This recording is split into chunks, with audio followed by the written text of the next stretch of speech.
ថ្ងៃទី29 ខែមិថុនាព្រះដ៏សុចរិតនឹងមានសេចក្តីមេត្តាត្បិតព្រះយេហូវ៉ាទ្រង់សុចរិតទ្រង់ក៏ស្រឡាញ់សេចក្តីសុចរិតដែរមនុស្សទៀងត្រង់នឹងបានឃើញព្រះភ័ក្ត្រទ្រង់នៅក្នុងព្រះគម្ពីរទំនុកដំកើងជំពូក11ខ7ព្រះដ៏សុចរិតមិនទទួលយកការទូលសូមដែលមិនចេះសុចរិតនោះឡើយយើងមិនអាចរំពឹងថា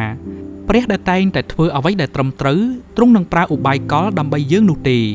នៅក្នុងការអធិដ្ឋាននិងដំណើរការនៃការសម្រេចចិត្តរបស់យើងមិនគួរសួរខ្លួនឯងថាតើមានផ្លូវណាងាយស្រួលបំផុតតើមានវិធីណាជួយឲ្យខ្ញុំចេញពីទុក្ខលំបាកនេះលឿនបំផុតតែផ្ទុយទៅវិញយើងចាំបាច់ត្រូវសួរថាតើមធ្យោបាយណាមួយដែលត្រឹមត្រូវសម្រាប់ឲ្យខ្ញុំធ្វើការនេះមិនមានន័យថាយើងតែងតែបានដឹងច្បាស់ថាមធ្យោបាយណាមួយត្រូវហើយមួយណាខុសនោះទេប៉ុន្តែការអធិដ្ឋាននឹងជីវិតរបស់យើងត្រូវចងចាំថា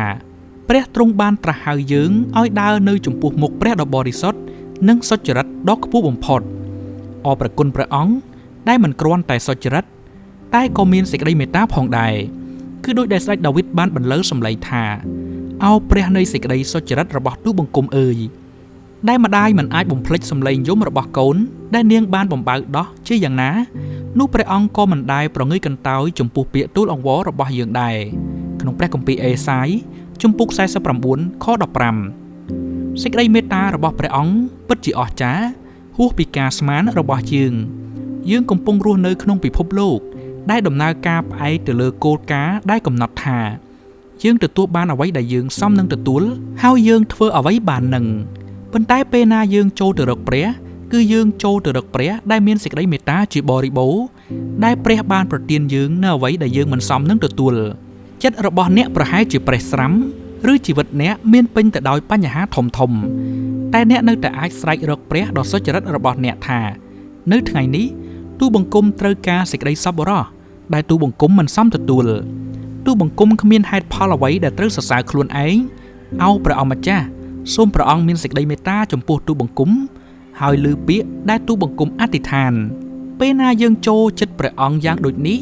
យើងនឹងឃើញថាយើងកើតមានចិត្តដែលចង់ធ្វើអ្វីដែលត្រឹមត្រូវមិនមែនធ្វើអ្វីដែលងាយស្រួលនោះទេផ្លូវដែលព្យាយាមធ្វើអំពើសុចរិតគឺជាការដឹងថាព្រះអង្គម្ចាស់មានសេចក្តីមេត្តាចំពោះកូនព្រះអង្គការនេះមិនមានន័យថាពេលណាយើងចូលទៅរកព្រះអង្គសូមសេចក្តីមេត្តានិងព្យាយាមរស់នៅដោយសុចរិតព្រះអង្គនឹងធ្វើការរំដោះយើងភ្លាមនោះទេព្រះអង្គមិនដែលសន្យាថារាជរបស់ព្រះអង្គនឹងមានភាពធូរស្បើយភ្លាមឡើយព្រះអង្គឆ្លើយតបចំពោះយើងតាមសេចក្តីសុចរិតតាមផែនការរបស់ព្រះអង្គហើយជួនកាលក្នុងការគ្រប់គ្រងរបស់ព្រះអង្គអនុញ្ញាតឲ្យបន្លាបន្តធ្វើឲ្យយើងឈឺចាប់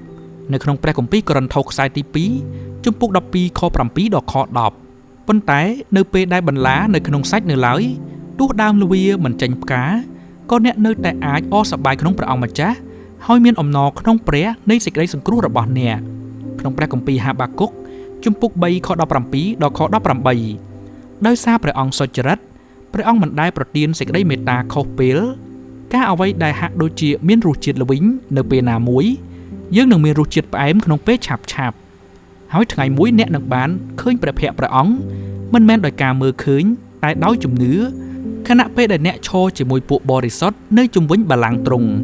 ហើយនឹកចាំពីថ្ងៃនោះចូលមករកព្រះអង្គសូមសេចក្តីមេត្តានិងកម្លាំងដែលអ្នកត្រូវការដើម្បីរស់នៅដោយសុចរិតនៅថ្ងៃនេះសម្រាប់ព្រះគម្ពីរសេចក្តីគិតនៅថ្ងៃនេះនៅក្នុងព្រះគម្ពីរអេសាយជំពូក49ខ13ដល់ខ23រីឯគម្រោងអានព្រះគម្ពីររយៈពេល1ឆ្នាំនៅក្នុងព្រះគម្ពីរចោទយកថាជំពូក7ដល់ជំពូក9និងព្រះគម្ពីរកិច្ចការជំពូក2ខ22ដល់ខ47